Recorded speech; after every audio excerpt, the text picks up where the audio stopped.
Историческое золото. Впервые фехтовальщица из Башкортостана завоевала олимпийскую награду, выиграв командные соревнования в Токио. Уфимская раперистка Аделина Загидуллина стала обладательницей золотой награды вместе с Инной Дереглазовой, Ларисой Коробейниковой и Мартой Мартьяновой. В финале россиянки одолели француженок 34-45. О пути Аделины Загидуллиной к олимпийскому золоту следующий материал. Какова цена этой победы? Кровью и потом в течение стольких лет. Уже одно попадание в олимпийскую сборную, где за место борются десятки претендентов, подвиг, а золотая медаль – вершина спортивного Олимпа. Игры должны были состояться ровно год назад. Аделина поехала бы на форум и тогда. Она шла вторым номером в российском рейтинге после мирового лидера Инны Дереглазовой.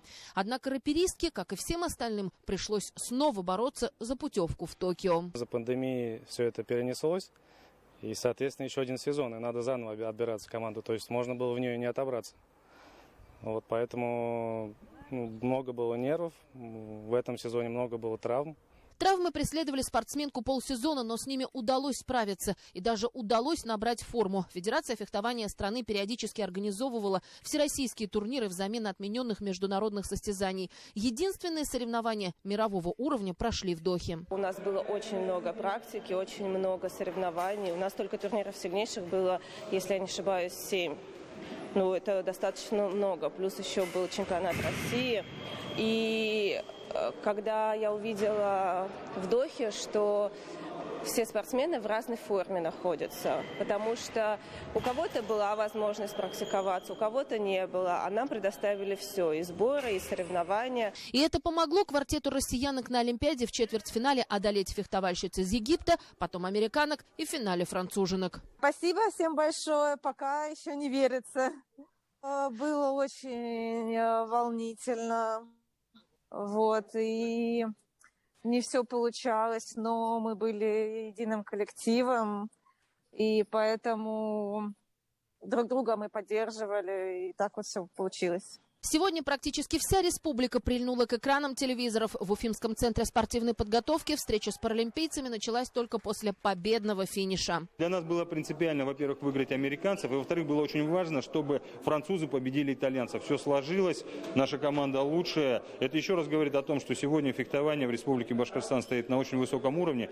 Но и для нас очень серьезная теперь задача. Да? Через 3 года новая Олимпиада, и мы уже должны к ним приступить, к этой очень большой, важной работе.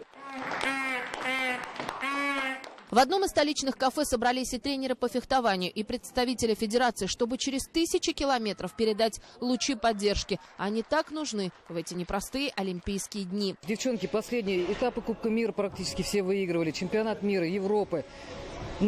Олимпиада все-таки, всякое могло произойти, но верили.